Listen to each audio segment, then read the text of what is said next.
Eran las 3 de la mañana cuando la puerta de casa se abrió desde fuera. Yo estaba en el sofá, a oscuras, en completo silencio. No estaba dormido, ni siquiera cansado. Estaba esperando. Marta entró con paso lento, quitándose los tacones en la entrada como si fuera lo más normal del mundo. Ni se le ocurrió encender la luz. Caminó directo hacia las escaleras sin notar mi presencia. Solo cuando pasé de estar sentado a decir en voz baja, ¿sabes qué hora es?, se detuvo en seco. La cara que puso no se me va a olvidar en la vida. Fue una mezcla de susto, rabia y vergüenza. Como si la hubieran pillado robando, pero en su propia casa. No era la primera vez que volvía tarde, pero sí era la primera que yo estaba despierto esperándola. Esa noche no tenía reunión, ni cena de empresa, ni excusa de gimnasio. Pero lo que más me molestó no fue la hora, ni la cara, ni siquiera el olor a colonia que no era mío. Lo que más me reventó fue que usó una llave que no le había dado yo. Ahí empezó todo. Retrocedamos 2 semanas. Una tarde tonta de martes, bajo al trastero a buscar una lámpara vieja que quería vender en Guayapop. En la caja donde guardamos cosas de la mudanza encontré un juego de llaves envuelto en una funda de terciopelo azul. Pensé que eran de su oficina, pero algo no cuadraba. Llevábamos 11 años en esta casa y nunca la había visto usar esa funda. Cuando se lo mencioné esa noche, se hizo la loca, ¿llaves azules? Ni idea, serán antiguas, de alguna casa de mis padres. Lo dejó caer con tanta tranquilidad que por poco me lo creo. Pero al día siguiente, mientras ella estaba en la ducha, bajé a probarlas. Una era del buzón. Otra, de la puerta principal. Y la tercera, abría el garaje. El detalle importante es que esas 3 cerraduras las cambiamos hace 3 años, cuando nos intentaron forzar la entrada. Lo recuerdo bien, porque me pasé 3 mañanas llamando cerrajeros y maldiciendo en la cocina. Y sin embargo, ahí estaba ese juego perfectamente actualizado, bien guardado y completamente oculto. Nadie guarda unas llaves así si no tiene pensado usarlas para algo que no puede contar. Empecé a prestar atención. No a lo paranoico, sino en silencio, como quien quiere confirmar que no está loco. No le dije nada. No actué distinto. Pero cada cosa que hacía empezaba a resonar como un eco en mi cabeza, mensajes que contestaba con media sonrisa, duchas más largas de lo normal, bolsos que ya no dejaba tirados en el sofá como antes, y sobre todo, el teléfono, ese teléfono que ahora nunca soltaba, ni para mear. El viernes anterior a esa madrugada me dijo que iba a cenar con Bea, su amiga del curro. Me dio hasta el nombre del restaurante, como si fuera un gesto de transparencia. Pedí comida a domicilio, me puse una serie, pero no dejé de mirar la hora. A las 12:30, escribí un mensaje, ¿todo bien? Tardó 45 minutos en responder. Sí, mucho ruido, luego te llamo. Nunca llamó. Por eso, cuando la vi entrar de madrugada con esas llaves que no me cuadraban, algo dentro de mí se rompió. No el amor, no todavía. Pero sí la confianza, y eso es lo que acaba jodiendo todo. No le grité. No hice drama. Solo la miré y pregunté, ¿desde cuándo tienes ese juego de llaves? Ella parpadeó, tragó saliva, y dijo, no sé de qué hablas. Ahí, exactamente en esa frase, supe que me estaba mintiendo. Y lo peor estaba por venir. Me quedé mirándola, sin parpadear, esperando algo, lo que fuera, una explicación, una mínima señal de que iba a decir la verdad. Pero no llegó. Su cara seguía igual, tranquila por fuera, aunque le temblaba ligeramente el labio inferior, lo noté porque la conozco de memoria, y sé que cuando se pone nerviosa intenta mantener el control apretando los labios. Volvió a decir que no sabía de qué hablaba, que qué llaves, que por qué le decía eso de pronto, a esas horas. Me puse de pie sin decir nada, abrí la puerta del mueble bajo del recibidor y saqué la funda azul. La dejé encima de la mesa del salón sin decir una palabra. Ella se acercó despacio, miró la funda como si la viera por primera vez, y entonces empezó a actuar como si estuviera ofendida, como si yo fuera el raro por haberla encontrado y preguntarle. Dijo que no entendía nada, que eso debía ser de hace años, que a lo mejor eran copias antiguas, que no tenía ni idea de cómo habían terminado allí. Le pregunté si había estado en casa esa noche, si había entrado con esas llaves. Me respondió con otra pregunta: ¿estás insinuando que he hecho algo malo por entrar en mi propia casa? Ni siquiera me molesté en responder, porque no era eso lo que preguntaba. Lo que quería saber era con qué derecho, después de esconderme unas llaves, entraba sin avisar a las 3 de la mañana con olor a vino y a perfume que no era el suyo habitual. Esa noche no dormimos juntos. Se encerró en el cuarto y yo volví al sofá. No encendí la tele, no miré el móvil. Me quedé en silencio, masticando cada una de las frases que me había dicho, repasando su expresión, el tono, el desdén con el que había cambiado de tema. Al día siguiente, cuando me levanté, ella ya no estaba. Me dejó una nota en la encimera de la cocina, con esa letra suya redonda que siempre me había parecido infantil: tenemos que hablar esta noche. No sigas sacando conclusiones raras. Eso fue todo. Una frase de 8 palabras, sin cariño, sin firma, sin siquiera el gesto de un te quiero como antes. Me fui al trabajo como un autómata, sin desayunar, sin hablar con nadie, sin poner la radio en el coche. Y todo el día me lo pasé viendo su cara cuando le mostré las llaves, esa mirada evasiva, ese intento de esquivar la conversación en lugar de decirme la verdad. Por la noche llegó a casa a eso de las 9, con una bolsa de comida china como si eso bastara para suavizar las cosas. Yo ya había comido lo que encontré en la nevera, sin ganas. Se sentó en la mesa frente a mí y empezó con un mira, tenemos que hablar en serio, que parecía sacado de un manual de crisis matrimoniales. Le dije que adelante.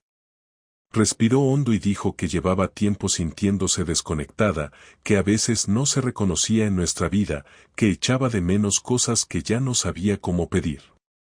Le pregunté si eso incluía esconderme unas llaves y entrar a casa como si yo fuera un desconocido. Me dijo que no quería pelear, que todo se estaba yendo de las manos, que no era el momento de los reproches. Le respondí que no quería reproches, solo la verdad. Fue entonces cuando soltó una frase que me dejó frío: no tienes ni idea de lo sola que me he sentido últimamente. Esa frase, así, sin anestesia, sin explicación. Le pregunté si estar sola justificaba mentirme. Se quedó en silencio. Luego dijo que no me había mentido, que solo necesitaba espacio, aire, que no todo el mundo necesita lo mismo para sentirse bien. Le pregunté si ese espacio incluía pasar noches fuera. Dijo que no iba a responder preguntas con tono de fiscal. Me levanté de la mesa y le dije que me iba a dormir, aunque no tenía ni pizca de sueño. Me metí en la cama, dejé la puerta abierta por si venía, pero no vino. Escuché cómo recogía los restos de la cena, cómo cerraba la puerta del baño, y cómo abría el portátil en el salón. Supe que estaba mandando mensajes, porque escuché el sonido de las notificaciones y el teclado.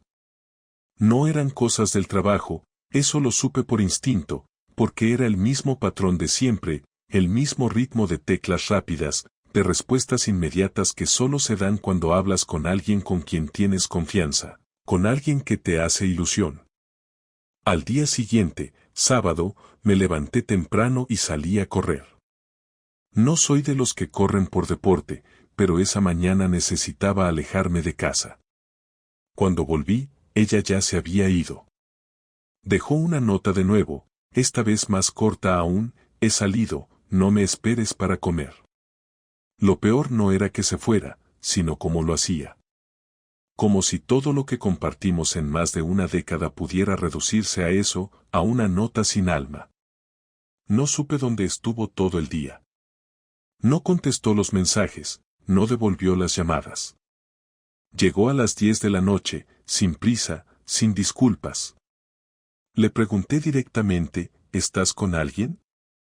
Se le heló la cara. Tardó unos segundos en responder. No. ¿Por qué piensas eso? Le dije que no me cuadraban las horas, los silencios, las llaves, y sobre todo, su actitud. Me dijo que estaba paranoico, que estaba viendo fantasmas, que llevaba semanas rara porque estaba pasando un mal momento personal. Le pregunté qué clase de momento, pero cambió de tema. Empezó a hablar de su trabajo, de lo mal que se llevaba con una compañera, de que quería pedir unos días para desconectar. Me sonaba todo a cuento. Durante los días siguientes, empecé a hacer algo que nunca pensé que haría, la seguí. No como un detective de película, sino simplemente saliendo de casa después de que ella saliera, yendo en coche a cierta distancia, viendo dónde iba realmente cuando decía que tenía clase de yoga. La primera vez que lo hice, terminó en un piso de la calle Ferraz. Se bajó del coche, llamó al portero, y subió. Estuvo dentro 2 horas. No llevaba esterilla, ni ropa de deporte. Solo un bolso pequeño y el móvil. Me quedé en el coche, helado. No supe si subir, si llamarla, si hacer algo. Solo me quedé allí, con el corazón apretado. Cuando volvió a casa esa noche, no dije nada. Me preguntó si todo estaba bien, y le dije que sí. Me miró raro. Creo que ya empezaba a sospechar que yo sabía más de lo que decía. A la mañana siguiente, volví al piso de la calle Ferraz. Toqué el portero y pregunté por el nombre que vi junto al botón que ella había pulsado. Un tipo de unos 40 y pocos, barba cuidada, camisa sin arrugas. Le dije que me había equivocado. Me fui. Pero ya sabía quién era. Y lo que era peor, ya sabía lo que estaba pasando. Y aún así, no estaba preparado para lo que iba a descubrir la semana siguiente.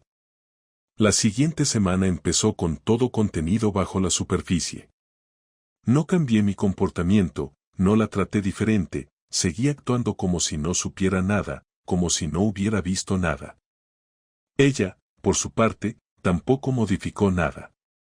Seguía saliendo con sus mismas excusas, seguía mandándose mensajes en silencio cuando creía que yo no la miraba, seguía actuando como si no se estuviera desmoronando todo.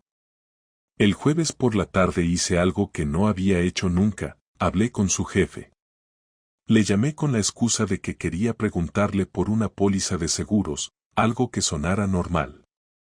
Le dije que Marta me había hablado mucho de él y que quería confirmar una información que, supuestamente, ella me había dado mal. Su jefe fue amable, me dijo que Marta llevaba varios días pidiendo salir antes de tiempo por asuntos personales, pero que en ningún momento había mencionado un permiso oficial, que de hecho había habido quejas porque había dejado trabajo acumulado.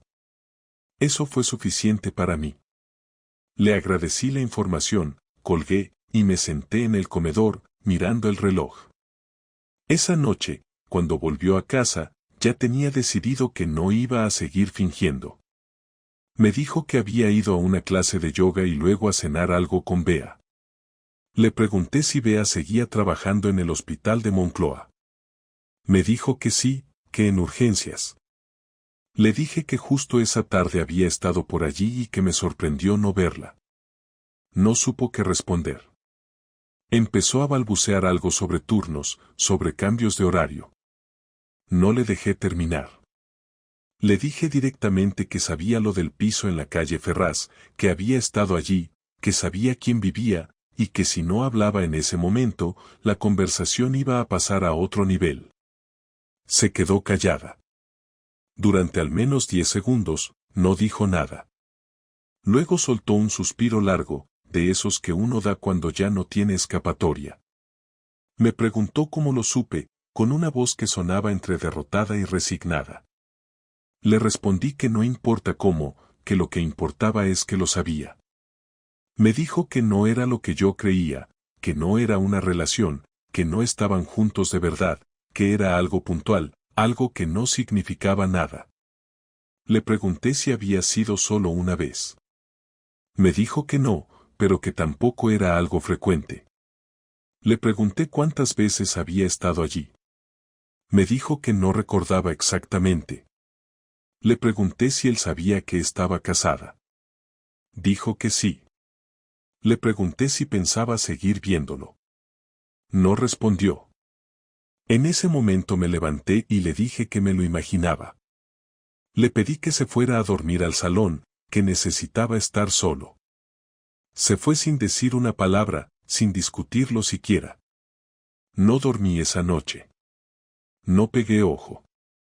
Estuve en la cama mirando el techo, sintiendo una mezcla entre rabia, tristeza y algo que no sé describir, pero que se parece a cuando te das cuenta de que ya no vas a volver a confiar en alguien nunca más. Al día siguiente, me levanté antes que ella, preparé café y me senté en la mesa del comedor a pensar. Cuando se levantó y me vio ahí, supo que todavía no había terminado. Se sentó sin que se lo pidiera y me dijo que no sabía por qué lo había hecho, que últimamente se sentía vacía, como que su vida no le pertenecía, que todo lo que hacíamos era rutina, que había sentido que nadie la veía, que todo giraba en torno a horarios, responsabilidades y silencio. Me preguntó si alguna vez me sentí igual. Le respondí que sí, que claro que sí, que no hay matrimonio largo que no pase por momentos así, pero que yo no metí a nadie en casa, ni escondí llaves, ni mentí descaradamente durante semanas. Me pidió que intentáramos solucionarlo, que fuéramos a terapia, que lo habláramos como adultos. Le pregunté si había terminado con el otro. Me dijo que sí, que lo había hecho días atrás. Le pregunté si podía demostrarlo. Me dijo que no, que simplemente tenía que confiar en su palabra. Le dije que eso era lo que ya no tenía. Que no podía confiar en nadie que me mintiera tan fácilmente a la cara. Que no era el sexo lo que me jodía, sino la mentira, el engaño, el teatro. Que la idea de que ella se fuera de casa con una excusa para acostarse con otro era algo que no iba a desaparecer de mi cabeza. Me dijo que lo entendía, que haría lo que yo necesitara. Le dije que necesitaba distancia, que se fuera unos días. Me preguntó si quería que se fuera definitivamente. Le dije que todavía no lo sabía, que necesitaba pensar. Llamó a su hermana y se fue a casa de ella con una maleta pequeña. No lloró. Tampoco suplicó. No hubo drama. Solo el sonido de la cremallera al cerrarse y su coche arrancando media hora después. Cuando se fue, me quedé en casa en completo silencio. Cerré todas las ventanas, apagué las luces y me senté en la cocina. Lo primero que hice fue escribir una lista. No sé por qué, pero necesitaba ordenar lo que sabía, lo que había sentido, lo que había dicho. Luego abrí una carpeta nueva en mi ordenador y empecé a escribirlo todo. Cada conversación. Cada detalle. Cada fecha. Tenía que ponerlo en algún sitio, como si eso ayudara a sacarlo de dentro. Me pasé 3 horas escribiendo sin parar. Al día siguiente hablé con un abogado. Le conté todo. Me dijo que podía pedir el divorcio y que, dependiendo de la prueba que tuviera, incluso podría quedarme con todo sin pagar pensión. Le pregunté si grabar conversaciones o hacer seguimiento contaba como prueba. Me dijo que sí, pero que tenía que ser legal. Le prometí que lo haría todo dentro de la ley. Me dio cita para la semana siguiente. Volví a casa con la cabeza a mil. Sabía que estaba empezando algo que iba a cambiar mi vida, pero todavía no sabía cómo terminaría. Esa noche, Marta me escribió un mensaje corto: estoy bien. Si necesitas que vaya a por más ropa, dímelo. No le contesté. Apagué el móvil y me fui a la cama. La mañana siguiente me levanté con una idea fija. Durante toda la noche no dejé de pensar en cómo podía dejar esto atrás sin quedarme con la sensación de haber sido simplemente un espectador. No me servía con saber la verdad, no me alcanzaba con haberla confrontado. Sentía que me debía a mí mismo algo más. No quería castigarla por lo que había hecho, no era venganza emocional lo que buscaba, sino poner las cosas en su lugar, dejar claro que no iba a quedarme en la pasividad de quien solo recoge los pedazos y sigue como si nada. Había perdido el respeto que le tenía, pero no estaba dispuesto a perder también el respeto propio. Empecé revisando todos los documentos que tenía a mano. El contrato del piso, las cuentas bancarias, el coche, la hipoteca, los seguros, todo. Hice una lista precisa con fechas, nombres y cifras. Me contacté con el abogado y le pedí que preparara el borrador del proceso de divorcio, pero que todavía no lo presentara. Le dije que estaba planeando algo y que necesitaba que me informara de todos los pasos para evitar que ella pudiera alegar ignorancia de algún derecho. Me mandó un documento con todos los puntos que debía tener en cuenta. Pasé el resto del día revisándolo y organizando una estrategia. Por la tarde llamé a su hermana y le pedí hablar con Marta. Ella no contestó. Me devolvió la llamada una hora después. Su voz sonaba neutra, como si intentara mantenerse en un punto medio, sin mostrar debilidad ni desafío. Le dije que podía pasar por casa al día siguiente a las 11 de la mañana a recoger sus cosas. No preguntó por qué tan pronto ni qué cosas podía llevarse. Solo dijo que vendría. Me limité a decirle que no tenía intención de discutir y que lo mejor era que cada uno empezara a organizar su espacio y su vida. Esa noche me senté a escribir un correo, no para ella, sino para su amante. Sabía su nombre y dirección por la placa del timbre del piso. Busqué su perfil en LinkedIn y confirmé que trabajaba en una agencia de marketing digital. Conseguí su correo profesional y le envié un mensaje directo. Fue breve y claro. Le dije que sabía de su relación con Marta, que no me interesaba en lo más mínimo su vida personal, pero que si volvía a acercarse a ella mientras aún estábamos legalmente casados, iniciaría acciones por adulterio que podían afectar a su imagen profesional. No insulté, no amenacé con palabras vacías. Solo puse por escrito, de manera formal, que estaba al tanto de todo y que tenía pruebas. No respondió. El viernes por la mañana ella llegó puntual. Tocó el timbre con suavidad, como si le diera vergüenza anunciarse. Abrí sin decir palabra y la dejé pasar. Llevaba ropa cómoda, nada de maquillaje, el pelo atado. En la mano una mochila y una bolsa grande vacía. Le dije que tenía una hora, que no iba a estar mirando lo que se llevaba, pero que no me apetecía verla más de lo necesario. Empezó a recoger sus cosas en silencio. En algún momento se detuvo y me miró. Preguntó si ya lo tenía decidido. Le dije que sí. Me preguntó si no quería intentarlo. Le dije que no. Me preguntó si había otra persona. Le dije que no y que ni siquiera tenía cabeza para pensar en eso. No insistió. Me dijo que sentía lo que había hecho, que nunca pensó que llegaría tan lejos, que empezó todo como una distracción y se le fue de las manos. No le respondí. Recogió un par de cosas más y se fue. Pasaron los días. Empecé a hablar con mis padres, con 2 amigos de confianza, y les conté todo. No lo hice para desahogarme, sino para dejar claro mi posición. No necesitaba consuelo, necesitaba estructura. Empecé a preparar un correo para la empresa donde trabaja Marta, dirigido al Departamento de Recursos Humanos. No para denunciarla, sino para advertir que si su relación con esa persona había comenzado durante horarios laborales o en instalaciones de la empresa, era mi deber advertirlo por si existía algún tipo de conflicto de intereses. Era un aviso legal, no una venganza. No lo envié en ese momento, pero lo guardé listo. A los pocos días Marta volvió a escribirme. Me dijo que necesitaba hablar conmigo en persona, que había algo que debía decirme antes de que firmáramos nada. Acordamos vernos en una cafetería cerca del barrio, en un lugar neutral. Se presentó 5 minutos antes de la hora, se sentó frente a mí con un café en la mano, y durante casi 10 minutos no dijo nada. Finalmente me contó que el hombre con el que se había estado viendo le había dicho que no quería seguir viéndola. Que todo había terminado antes de que yo lo descubriera. Me preguntó si eso cambiaba algo. Le dije que no.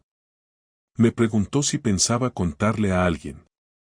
Le dije que no tenía intención de exponerla, que lo único que me interesaba era cortar todo lo que nos unía de manera justa, sin dañarnos más de lo necesario. Ella bajó la cabeza y me dijo que lo entendía.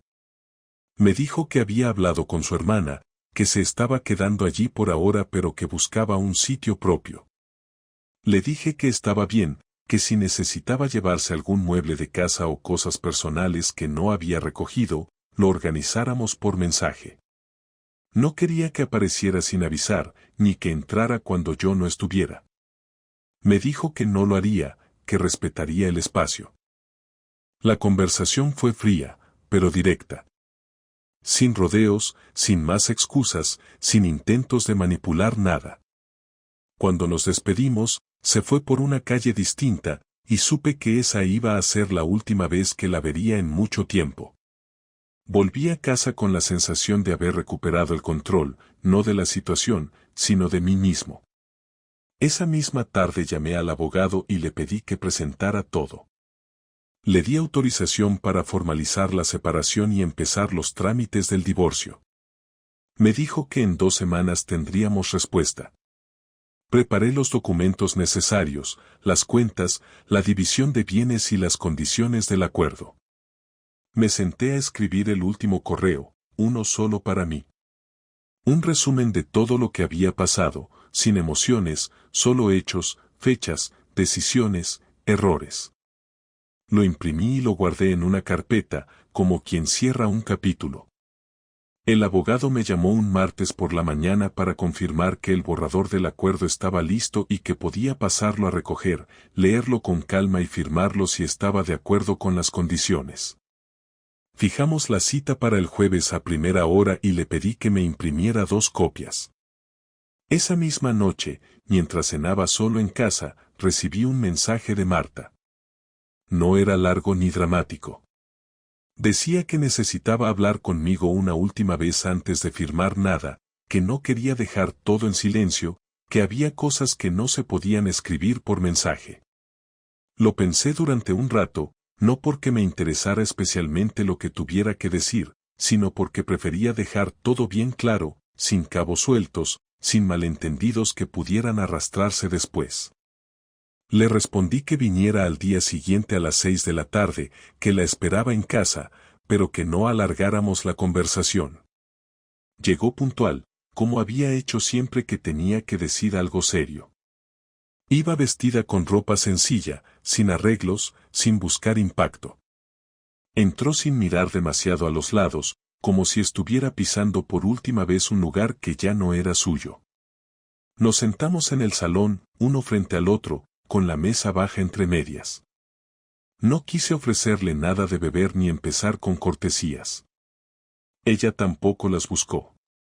Dijo que había pensado mucho en todo lo que pasó, que no iba a justificarse, pero que necesitaba explicarse. Le respondí que hablara, que la escuchaba. Me miró a los ojos y empezó con voz firme, sin pausas artificiales, sin temblores. Me dijo que no esperaba perdón, que entendía que la confianza no se recupera con palabras, que había tomado malas decisiones porque se sintió sola durante mucho tiempo. Me explicó que no era algo que empezó con una aventura, que no se trataba del otro tipo ni de lo que compartieran. Según ella, el problema real fue que llevaba años sintiendo que en nuestra relación había desaparecido todo lo que no era rutina. Me reprochó, sin rodeos, que yo me había desconectado, que ya no hablábamos de nada que no fueran cosas prácticas, que nuestras noches se habían reducido a compartir silencio o mirar una pantalla, que hacía tiempo que no le preguntaba si estaba bien sin que fuera por compromiso. No discutí. Le dije que era posible que tuviera razón en parte, que yo también notaba esa distancia, pero que la diferencia entre nosotros era que yo no busqué llenar ese vacío con otra persona ni le oculté cosas. Me respondió que no lo hizo por despecho ni por deseo, sino por inercia, por sentirse deseada de nuevo, por el egoísmo de no afrontar lo que sentía y resolverlo de frente. Me dijo que no había sido feliz en esa situación, que no fue una aventura emocionante, que fue una forma torpe de escapar. Me preguntó si podía entender eso. Le dije que lo podía entender, pero no aceptar. Que comprender el motivo no lo hacía menos grave, ni menos doloroso. Hubo un momento de silencio. Me preguntó si tenía claro que quería divorciarme. Le dije que sí. Me preguntó si ya estaba todo preparado. Le respondí que tenía la cita con el abogado el jueves. Me preguntó si podía leer el acuerdo antes. Le dije que le enviaría una copia al día siguiente por correo.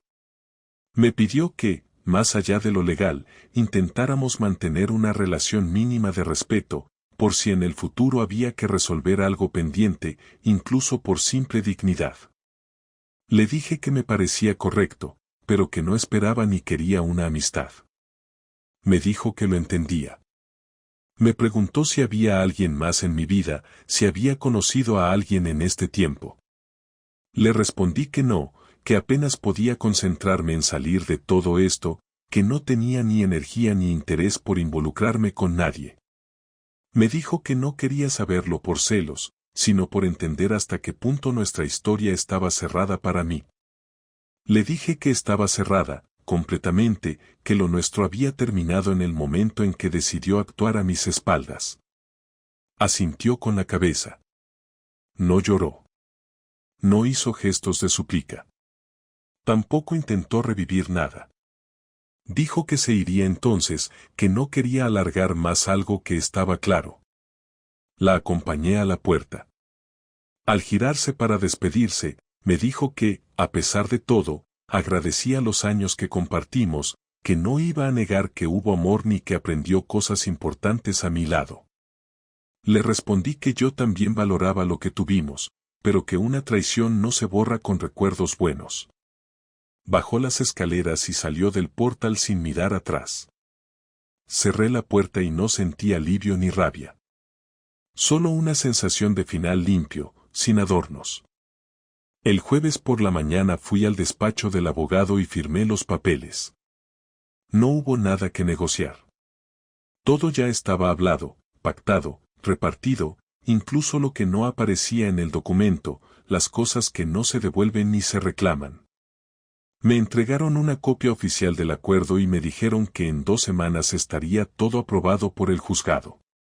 Me fui de ahí sin ganas de llamar a nadie. No sentí que fuera un triunfo, tampoco una derrota. Era simplemente el paso que tenía que dar.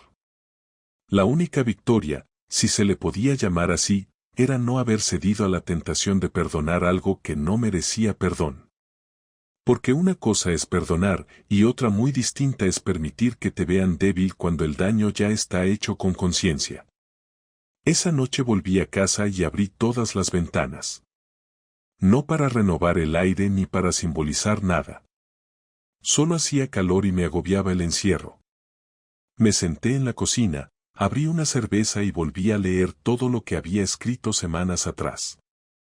Cada anotación tenía un propósito claro, no dejar que la emoción del momento me nublara la memoria. Todo estaba ahí, las fechas, las frases exactas, los detalles que hacían la diferencia. Y no por venganza, sino por orden. Porque en medio del caos, lo único que me mantuvo de pie fue la estructura, el control, la decisión de no actuar por impulso. Los días siguientes fueron tranquilos, pero no en el sentido cómodo de la palabra. No tenía nadie que me hablara en casa, nadie que me preguntara por la cena, nadie que dejara la toalla mal colgada. El silencio era real. Me acostumbré rápido a no tener que responder a nadie. Empecé a comer lo que me daba la gana, a dormir sin horario, a no justificarme por nada. Un sábado por la tarde salí a caminar sin dirección fija, solo por moverme, por no quedarme encerrado. Terminé en una terraza del centro, pidiendo una caña y mirando cómo pasaba la gente. En algún momento saqué el móvil y vi que Marta había cambiado su foto de perfil en WhatsApp. No la abrí. No sentí curiosidad. No quería saber nada. Una semana después me escribió su hermana para pedirme que firmara unos papeles relacionados con una cuenta compartida que aún quedaba abierta. Le dije que no había problema y que se los llevara al trabajo. Al día siguiente los firmé y se los devolví sin preguntar nada. Ella no comentó detalles. Solo me dijo que Marta ya había encontrado un estudio pequeño por Legazpi y que se mudaba en breve. No pregunté más. Me limité a asentir. Un viernes por la tarde, casi un mes después de haber firmado todo, me encontré con un viejo amigo del trabajo en una gasolinera. Me preguntó cómo estaba, si seguía con Marta, si todo iba bien. Le dije que no, que nos habíamos separado. Me miró con cara de sorpresa. Me preguntó si era algo definitivo. Le dije que sí. No insistió. Me habló de sus hijos, de lo caro que estaba todo, de las vacaciones que no sabía si iba a poder pagar. Cambié de tema rápido. No me apetecía seguir hablando del tema. El tiempo pasó sin muchas novedades. En el trabajo nadie preguntó demasiado. Supongo que algunos sabían, pero nadie tenía la confianza para sacar el tema. A mí me venía bien. No tenía que dar explicaciones.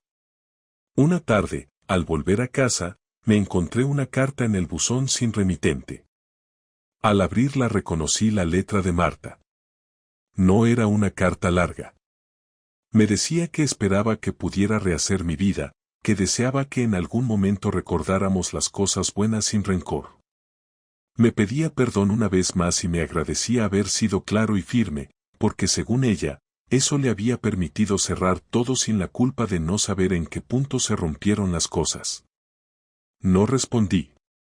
Rompí la carta y la tiré.